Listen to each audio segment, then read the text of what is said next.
All right, tonight we're going to get a little personal here. When it comes to the bathroom, most of us probably don't think a lot about what we flush. Yes, that is true. But the convenience of some of our personal hygiene products may be coming at a cost. Tonight, KSL investigators go searching through the sewer to see if what's marketed as flushable should ever be flushed.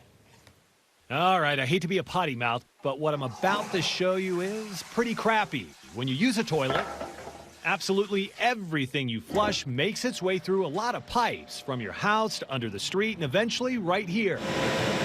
It's a pump station designed to move mass amounts of raw sewage from one location to another. Gross, right? Well, here's something even grosser. Oh, right there. That right there, 20 feet below the ground and floating on the watery surface. Chew it up and get it smaller so it doesn't break the pumps. Is a massive clog.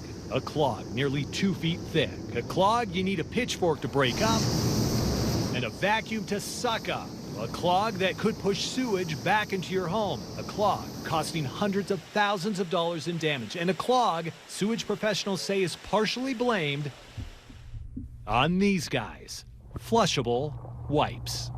One of our biggest problems with the wipes is it clogs these pumps. And if these pumps aren't working, we've got hours before we've got to get them back up and running.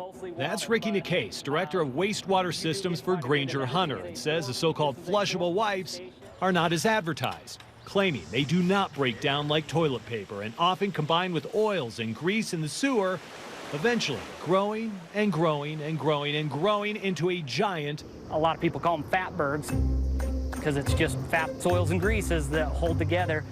An underground floating fatberg of grease and wipes. Nicase says wreaks havoc throughout their system, sometimes blocking the pipes, other times destroying pumps. And for those making it all the way to the sewer plant, they plug up the process, they don't biodegrade it. All right, now not a whole lot of people know sewer better than Phil Hatt. He's been in the business more than 3 decades and says the sludge that clogs up their system before treating it is expensive, claiming flushable wipes play a big role in that expense. After just 6 years, the South Valley Sewer District spent $143,000 rebuilding pumps, supposed to last 20 years. Central Valley Sewer Plant spends $72 grand a year sending wipes and other garbage in the water all the way to the dump. Yeah, our experience is that they're not biodegradable. They don't disperse in the wastewater.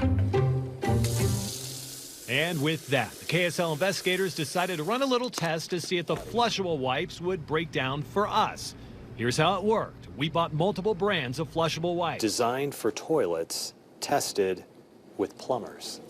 Number them, soak them in a container full of water. Okay, so now we're going to let these all sit and soak for about 2 weeks. And 14 days later, the lid came off. Okay, still fully intact. Turns out not a single flushable wipe showed any signs of breaking down. We checked one, after another, after another. Okay, pull a little bit. And even when we physically ripped them apart, there were no obvious signs it was in the process of breaking down. Well, it's a flushability assessment protocol. Fully defending flushable wipes, Dave Rousey is president of the Wipe Manufacturers Trade Group. And he tells KSL investigator Mark Stevens that flushable wipes were never designed to break down in a tub of stagnant water. They need the agitation or twists and turns and bumps and grinds of a sewer system. And that agitation, once the wet strength has decreased sufficiently, the agitation will start to pull those wipes apart. And Rousey says they have the test to prove it, claiming flushable wipes are being unfairly blamed for plugging up the system. In 5 of their studies, he says the biggest cloggers were paper towels, feminine hygiene products, and non-flushable baby wipes. Fewer than 1% of materials that can be identified on the screen can be identified as flushable wipes. Flushable wipes are not the problem.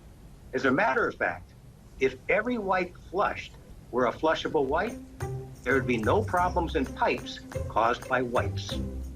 That is a bold statement, and maybe he's right. A lot of times those wet wipes will get through mostly whole. But if you ask this crew with pitchforks and a giant vacuum trying to destroy this massive clog, they are not convinced.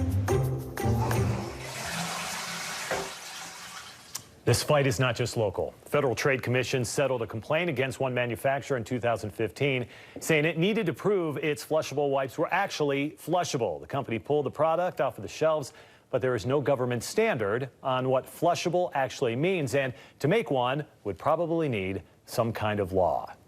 Have you experienced something you think just is not right? KSL investigators want to help you out. Visit KSLinvestigates.com to submit your tips so we can get working for you. You ask, KSL Investigates.